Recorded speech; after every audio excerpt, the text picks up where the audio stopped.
Luiz Inácio da Silva Lula.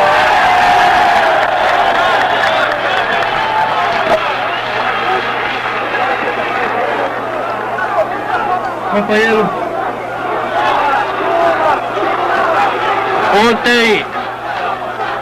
ontem à noite no sindicato de Osasco, quando discutíamos a festa oficial feita pelo governo no Pacaembu, eu dizia aos trabalhadores de Osasco que para cada jogador de futebol famoso que estivesse servindo de palhaço no Pacaembu, nós teríamos um dirigente sindical aqui. E que para cada um inconsciente que fosse no Pacaembu, nós teríamos 10 trabalhadores conscientes aqui. O marido, ele pensa que conhece a casa, mas quando a mulher não está em casa, se ele tivesse que fazer um café, ele não sabe onde está o pó, não sabe onde está o açúcar, não sabe onde está o bule, não sabe onde está o coador.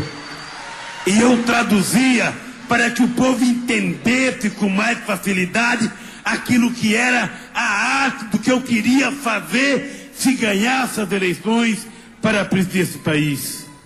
Finalmente, eu perdi 89,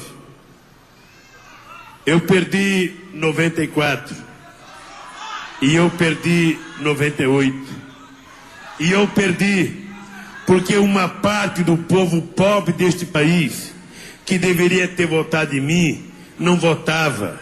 Não votava com razão, não votava com medo, não votava porque ele passava, como é que eu não sei nada, vou votar num cara que não sabe nada? Como é que eu vou votar num cara que só tem o diploma primário, que é um metalúrgico, um sindicalista? Eu lembro uma vez aqui em Casa Amarela, visitando um barraco, a mulher falou: eu não vou votar em você, Lula, porque você vai tomar tudo que eu tenho. E eu olhava pro barraquinho dela e eu falava: pelo amor de Deus, o que eu vou tomar dessa mulher? Ela não tem nada, como é que ela tem medo de mim? Eu cheguei em casa, Eduardo, contei pra Marisa, falei: Marisa, eu tô assustado, porque eu fui num barraco de uma pessoa que não tinha nada, e essa pessoa que eu queria ajudar tem medo de mim, tem medo. Ela não confia no que eu falo, e ela tem medo que eu vá tomar as coisas delas. E a Marisa falava: Lula, não desanima, continua, que um dia você vai convencer. E isso aconteceu em 2002. Aconteceu.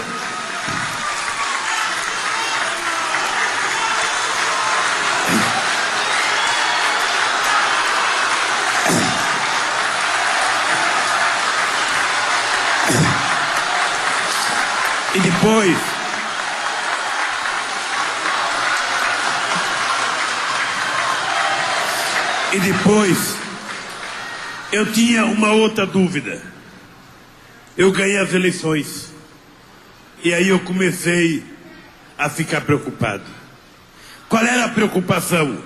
Será que eu tenho condições de governar esse país? Será que eu vou conseguir dar conta do recado? Eu tinha vezes que eu deitava com a Marisa lá no Palácio da Alvorada, eu falava: Marisa, será que é verdade que a gente está aqui? Nós estamos dormindo nesse quarto que dormiu tantos presidentes, nessa cama, Marisa, será que é verdade? E aí aconteceu quase que uma coisa sagrada para mim. Eu descobri que eu tinha que provar a mim mesmo que eu tinha competência, e eu tinha que provar a mim mesmo que eu não podia falhar, porque se eu falhasse, não era o Lula que tinha falhado, porque se eu falhasse sozinho, não tinha importância nenhuma, acabou o Lula, vem outro. É que se eu falhasse, quem falhava seria a classe trabalhadora, seriam os pobres desse país, que iriam provar que não tinham competência para governar.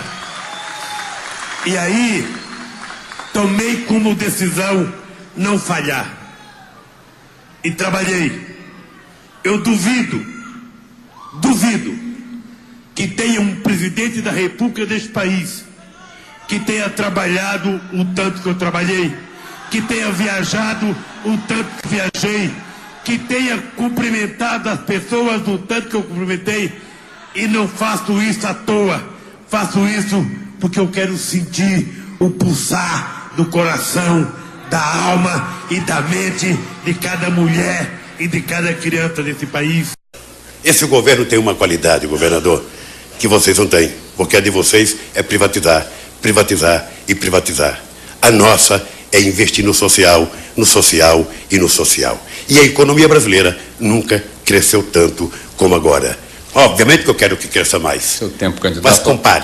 Quando vocês governaram o Brasil, vocês não acreditavam que o Brasil pudesse crescer. Vocês não resolveram um gargalo neste país. Nós agora estamos com 17 portos fazendo dragagem e modernizando esses portos. Coisa que não estava sendo feita. É que vocês pensavam pequeno. Vocês pensavam o Brasil apenas exportando para os Estados Unidos, para a União Europeia. E eu quero o Brasil exportando para o mundo inteiro. Para o mundo inteiro, para o Caribe, para o Oriente Médio, para a África, para a América do Sul, para todo mundo. E agora mais, vamos exportar álcool, vamos exportar biodiesel, vamos exportar até produto eletroeletrônico agora, nós vamos aumentar as exportações. Essas coisas, é que eu acho que você precisa compreender, porque governar o Brasil exige um pouco mais de visão de Brasil.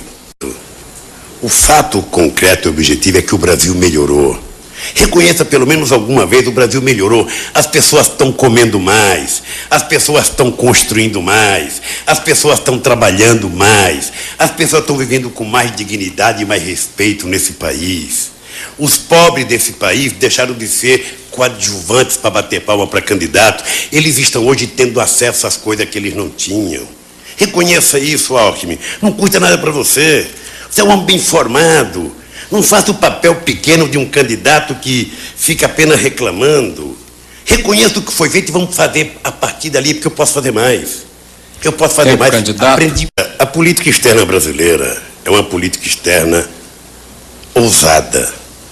É uma política externa que fez com que o Brasil deixasse de depender apenas de dois blocos, seja a União Europeia ou os Estados Unidos, para se expandir para o mundo. Ela é tão fracassada que nós saímos de 60 bilhões de dólares para 134 bilhões de dólares de exportação. Ela é tão fracassada que hoje a América Latina é o maior centro comprador do Brasil. Nós temos superávit com o México de quase 3 bilhões e meio, com a Venezuela de quase 2 bilhões e meio de reais. Nós nos abrimos para a África, que antes os defensores da tua política externa viravam as costas. Nós nos voltamos para o Oriente Médio. Eu lembro esse teu discurso, eu lembro de um menino na feira que nós fizemos no Oriente Médio, falou para o fulano, você está gastando 500 mil reais, 500 mil dólares para fazer uma festa? O fulano falou, espere para saber quanto que a gente vai vender. Só em 2 dias venderam 50 milhões de dólares. Alckmin, se tem uma coisa que o Brasil tem correta e você deveria valorizar, para não ser saudosista, para não ser daqueles que ficam achando, bom, nós precisamos bater na Bolívia, precisamos bater na Venezuela, precisamos bater na Argentina e só podemos aceitar o que os Estados Unidos querem. Esse país conquistou autoridade moral. A Bolívia, ela fez com o gás dela o que todos os países do mundo fizeram com o petróleo. O que acontece é que nós temos que negociar. Porque eu sei como que é uma pessoa autoritária. Pega o mais fraco, se puder, vai para cima e invade. Eu não. Eu vou conversar com o Evo Morales, vou conversar com o governo da Bolívia, porque eu sei que aquele povo passa muita necessidade e o único patrimônio que eles têm é aquele gás. Portanto, o Brasil tem que ser justo com eles na negociação. Eu acho que já houve tempo em que a bravata contra os países pobres predominava. Agora não, agora é parceria. É importante ter em conta o seguinte, quais são as políticas sociais concretas que o PSDB tem para o Brasil. Porque o fato concreto é que vocês privatizaram, aliás, aqui em São Paulo, Vossa Excelência acabou de privatizar uma empresa pública de linha de transmissão. Porque é a única coisa que vocês sabem fazer, ou aumentar imposto, ou vender o patrimônio público para ter dinheiro para poder fazer alguma obra.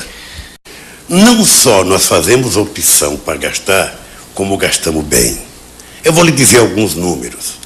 Do Pronaf, para ajudar a agricultura familiar, nós saímos de 2 bilhões e 400 milhões para 10 bilhões de reais. O Plano Safra deste ano foi 60 bilhões de reais. Nós saímos de 7 bilhões gastos com políticas sociais para 23 bilhões de reais, governador. O programa PC Computador, o do PC Conectado, está vendendo o computador a R$ 59 por mês, porque nunca se criou tanto crédito nesse país, governador. A verdade nua e crua é que esse país deu um salto de qualidade excepcional. Nós sabemos fazer opção quando nós queremos transformar o biodiesel numa matriz energética brasileira. Nós sabemos fazer opção quando recuperamos a indústria canavieira nesse país com um acordo para construir o carro Flexil. O nosso governo gasta, governador, naquilo que nós entendemos que vai melhorar a vida das pessoas. Pergunte para os institutos de pesquisa se já houve algum momento na história a quantidade de crédito que tem hoje nesse país. Pergunte quantos bilhões estão no mercado por conta do crédito consignado que nós criamos e facilitamos a vida das pessoas. Pergunto o que foi a aprovação do Estatuto do Idoso, que durante 12 anos vocês não aprovaram e nós aprovamos em apenas 2 anos e meio de governo. Esse governo tem uma qualidade, governador, que vocês não têm, porque a de vocês é privatizar, privatizar e privatizar. A nossa é investir no social e no social. E a economia brasileira nunca cresceu tanto como agora. Obviamente que eu quero que cresça mais. Seu tempo, candidato. Mas compare. Uma pessoa que faz a acusação que está sendo feita sobre mim, no fundo, ele está imaginando que se ele estivesse no meu lugar, ele faria o que ele pensa que eu fiz. Essas pessoas não sabem o que é um ser humano fazer um esforço imenso para ser respeitado no mundo. Eu tinha consciência que eu não podia errar. A única coisa que eu acredito na vida é que para as pessoas me respeitarem, eu tenho que ser sério com as pessoas. Essa é a minha relação. Então eu não posso admitir, sabe, tamanha leviandade. Não posso. Possivelmente eles, se tivessem no meu lugar, estariam fazendo o que eles pensam que eu fiz. Eu digo sempre o seguinte, quer dizer, a minha vida foi investigada na campanha de 82, na campanha de 83, na campanha de 89, na campanha de 94, na campanha de 98, na campanha de 2002, na campanha de 2006, na campanha de 2010 com a Dilma, na campanha de 2014. Continuo investigando. O dia que acharem, por favor, denunciem. Se não acharem, parem e comecem a fazer coisa séria nesse país. Não sejam refém da imprensa. Não sejam refém da imprensa. Vocês têm estabilidade no emprego, não é para ser refém da imprensa. Porque é pouco inteligente alguém dizer, para condenar alguém, eu fiz da imprensa. Aí não precisa fazer. Sabe? Eu quero saber se você investigou, se você tem prova, se você encontrou uma conta, se você encontrou alguma coisa. Aí denuncie. Se não fez isso, pare, pense e mude de comportamento. O Brasil não suporta mentira por muito tempo. Isso está prejudicando o país, está prejudicando a imagem do Brasil lá fora, está prejudicando a credibilidade desse país, que tinha muita credibilidade. Eu tive a honra, eu tive o prazer de presidir esse país quando o país passou a ser um país com perspectiva de ser a 5ª economia do mundo, de ser admirado e respeitado dos Estados Unidos à China, da Alemanha à Argentina, ao Chile, porque eu queria ser respeitado e respeitava todo mundo. Portanto, eu tenho que me respeite. Me respeite, para que eu possa respeitar vocês.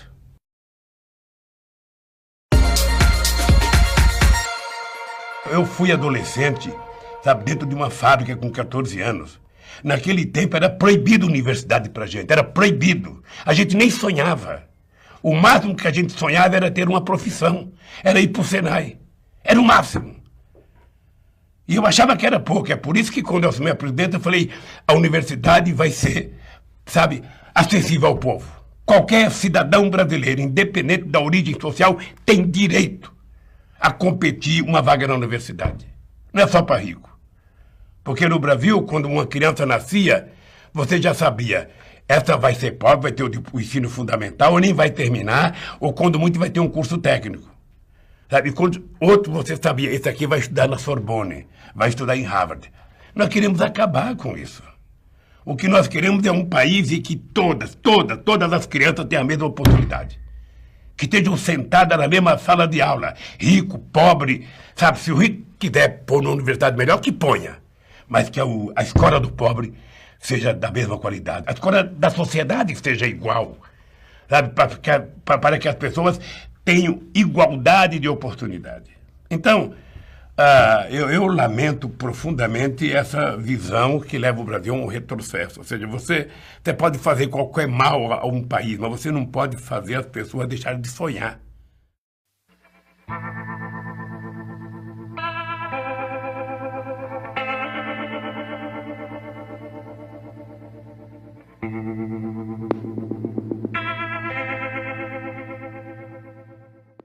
A melhor maneira de garantir a Previdência é criar empregos. Nos governos do PT, criamos 22 milhões de novos empregos e reforçamos como nunca o INSS. Com crescimento econômico e mais pessoas contribuindo, você garante os recursos para pagar os aposentados e pensionistas. E aí você pode e deve discutir novas regras para o futuro, como nós já fizemos, sem mexer nos direitos de quem já está trabalhando. Agora, querem mudar a regra do jogo, jogando a culpa da crise em cima do trabalhador, e numa hora em que o desemprego deixou milhões de pessoas sem condições de contribuir.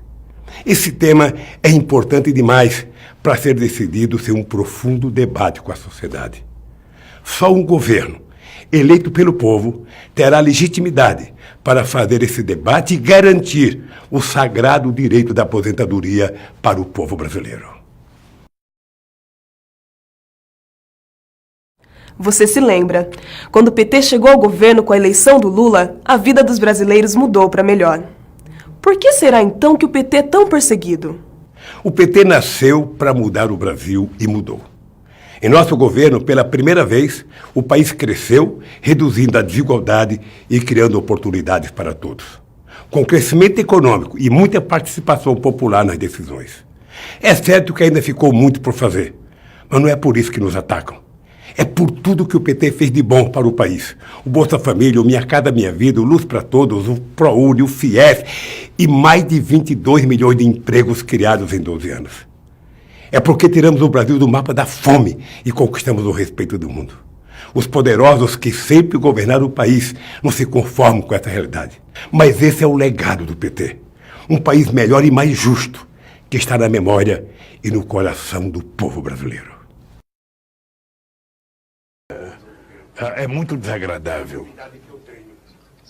É muito desagradável uma pessoa que considera o seu maior patrimônio a conquista de andar de cabeça erguida nesse país, de ter sido presidente de sindicato, ter sido presidente de um partido, ter sido deputado federal constituinte e de ter 8 anos na presidência, nunca.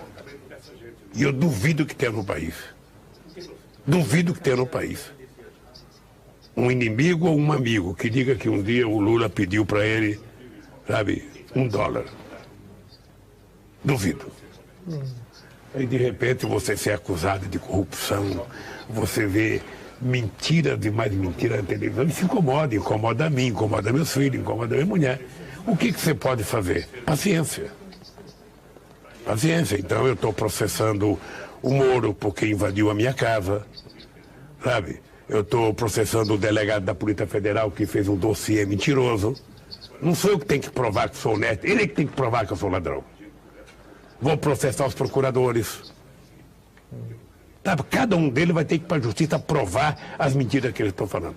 Se eles estão acostumados a lidar com políticos que roubam e que têm medo deles, eles mexeram com político que não rouba e que não tem medo deles.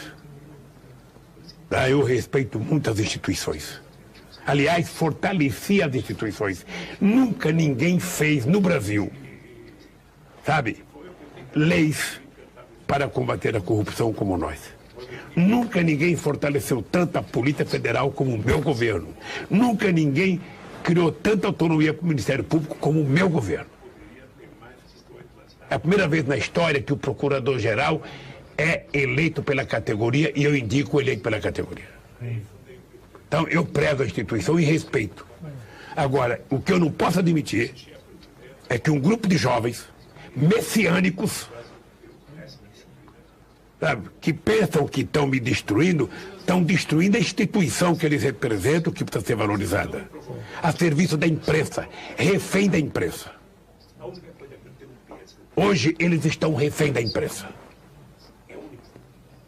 Então, meu caro, eu tenho que aproveitar o que eu sou, graças ao povo brasileiro, a credibilidade que eu tenho, graças ao povo brasileiro, para resistir.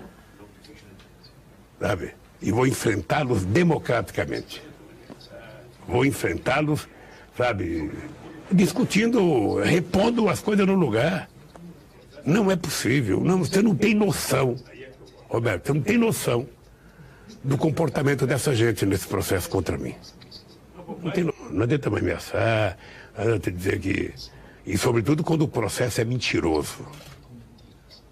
Quando o processo é mentiroso, sabe, aí é que eu gosto de brigar. E depois eu tenho dito para eles, ou seja, é uma bobagem tentar me anular politicamente. O problema não é o Lula. O problema é que nós temos no Brasil milhões de pessoas que já pensam até mais avançado do que eu. Milhões de jovens que estão ocupando escola. Jovem de 14 anos, 15 anos. Sabe? Então eu acho que o que eles precisam ficar com medo não é do Lula. O que eles têm que ficar com medo, sabe, é de não repetir o erro que já cometeram rasgando a Constituição. É gerar desconfiança na democracia. Porque o povo precisa, sabe, viver num país democrático, e o Brasil gosta disso.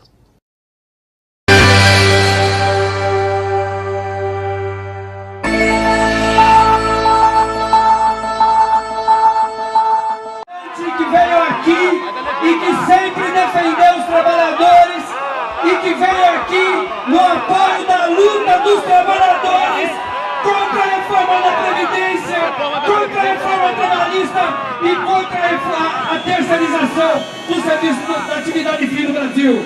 Eu quero chamar aqui o companheiro Luiz Inácio Lula da Silva. Luiz Inácio Lula da Silva.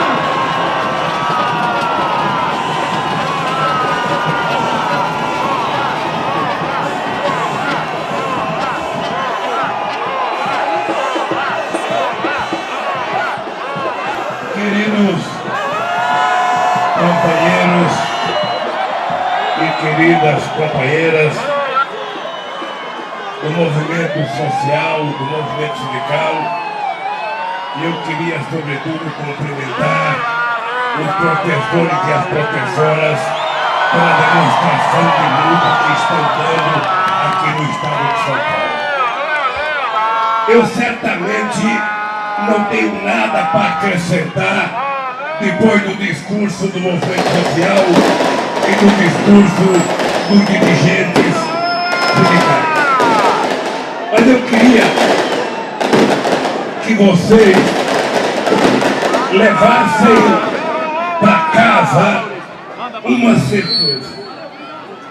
Está ficando cada vez mais claro que o golpe dado neste país não foi apenas contra a Dilma, não foi apenas contra os partidos de esquerda. O golpe dado neste país foi para colocar um cidadão sem nenhuma legitimidade, para acabar com as conquistas da classe trabalhadora ao longo de anos e anos e anos, com a reforma trabalhista e com a reforma da Previdência Social. O que está por detrás disso é que, embora o governo seja fraco, embora o governo não tenha nenhuma representatividade, ele conseguiu montar dentro do Congresso Nacional uma força política que quase nenhum presidente eleito conseguiu. E toda essa força política está predestinada a tentar impor goela abaixo da sociedade brasileira uma reforma da aposentadoria que vai praticamente proibir que milhões e milhões de brasileiros consigam se aposentar, que vai fazer porque os trabalhadores mais pobres desse país, sobretudo os trabalhadores rurais desse Nordeste, passam a receber metade de um salário mínimo, sem ter noção do que esses trabalhadores representam na economia das pequenas cidades desse país. E o problema não é de dinheiro. O problema não é de dinheiro. Eu gostaria que o Meirelles tivesse ouvido. Eu gostaria que o Temer tivesse ouvido, para eles perceberem que um dia nesse país nós resolvemos o problema da Previdência, dizendo apenas uma coisa: entre a política de geração de emprego e renda e de formalização das empresas e das relações de trabalho, proporcionar um crescimento inédito nas receitas da Previdência e da Seguridade Social entre 2004 e 2014. Apenas entre 2008 e 2014 houve um aumento de 54,6% na receita da Seguridade Social, com a queda continuada do desemprego e da informalidade. Pela primeira vez na história do Brasil, teve superado no subsistema urbano da Previdência. Isso ocorreu a partir de 2010, quando os contribuintes da Previdência superaram a marca de 50% da população economicamente ativa e os salários cresciam em média 3% acima da inflação. Em 2011, a receita da Previdência correspondiu a 5,9% do PIB, mesmo no período entre 2012 e 2014, quando o ritmo da economia começou a cair, a Previdência continuou superavitária. Eu queria que o Meirelles e o Temer ouvissem um recado de vocês. A Previdência tem problema? Tem. Quer resolver o problema da Previdência? Quer. Ao invés de fazer uma reforma para tirar de direito, faça a economia voltar a crescer, gere emprego, aumente o salário, que a receita vai voltar a contribuir. Quando nós geramos 22 milhões de empregos, quando todas as categorias organizadas tinham aumento acima da inflação, quando o salário mínimo era reajustado todo ano, quando a gente tinha as pequenas e médias empresas formalizadas e legalizadas, a Previdência crescia a sua arrecadação. Portanto, companheiros e companheiras, eu queria terminar dizendo para vocês o seguinte: eu continuo cada vez mais convicto de que a gente tem que cada vez mais entender que somente o povo na rua, somente o povo utilizando os instrumentos de luta que vocês sabem quais são, e somente quando a gente tiver um presidente legítimo, com credibilidade, com confiança na sociedade, a gente vai conseguir fazer esse país voltar a crescer, gerar emprego e recuperar a confiança que esse povo já teve. Eu tenho dito todo santo dia que nós provamos que os pobres não eram um problema nesse país. Quando a gente conseguiu incluir o pobre no orçamento da União, o pobre passou a ser a solução. Portanto, os bancos públicos têm que voltar a ser bancos públicos. O BNDES tem que voltar a ser banco de investimento e o governo tem que governar para o povo mais pobre desse país. É preciso que tenha crédito, que tenha financiamento. É preciso parar com essa bobagem de cortar. É preciso parar com essa bobagem de vender as nossas empresas estatais. Estão desmontando a indústria naval, estão desmontando a indústria da construção civil, estão demonstrando a indústria de óleo e gás, porque quem não sabe governar só sabe vender. O Temer, ao invés de ser presidente, poderia ser diretor da estação comercial para vender o que era dele e não vender o patrimônio do povo brasileiro. Portanto, companheiros e companheiras, esse país já foi respeitado, esse país era admirado, era admirado nos Estados Unidos, era admirado na Rússia, era admirado na China, era admirado na Índia, era respeitado na Argentina, era respeitado na África, era respeitado na América Latina. E hoje nós temos um presidente que não tem nem coragem de ir na Bolívia, não tem nem coragem de ir no Uruguai, porque nenhum presidente quer receber. Este país é muito grande, este país tem um povo trabalhador, este país tem um povo ordeiro, e este país tem um povo que tem esperança. E nós queremos apenas ter o direito de sermos respeitados com dignidade. Eu tenho orgulho de ter sido presidente desse país 8 anos, e ter provado que este país pode fazer muito mais pelo seu povo. Eu quero dizer aos presidentes das centrais sindicais, quero dizer aos companheiros do movimento social, eu quero dar os parabéns a vocês, porque vindo para a rua, vocês estão dando demonstração de que quem pensa que o povo está contente, quem pensa que o povo está aceitando o que está aí, está enganado. Esse povo só vai parar quando eles elegerem um governo democraticamente eleito pelo voto do povo brasileiro. Um abraço, companheiros, e até a vitória. Olê, olê, olê, olá.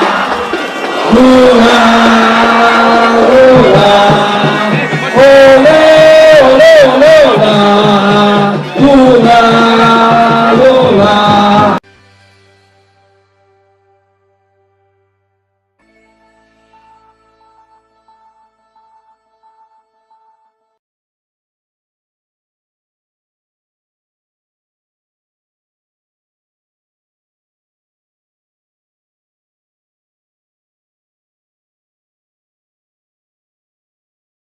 A minha geração e a dessa molecada que foi para a rua para derrubar o regime militar na campanha das diretas. Eu jamais imaginei, aos 70 anos de idade, a gente vê golpistas tentando tirar uma presidenta eleita democraticamente pelo voto popular. Eu não sei quantos anos eu tenho pela frente. Depois dos 70, qualquer 6 meses, a gente dá graças a Deus. Mas ainda que eu tiver um dia, eles podem saber que esse dia será dedicado 24 horas em defesa da liberdade, da democracia e da cidadania deste país. O Lula é carismático, é honesto, ele sabe conquistar o povo. Ele tem o que os outros da oposição não têm. Eles não esperavam esse movimento. E é com esse movimento que nós vamos vencer o golpe, com certeza.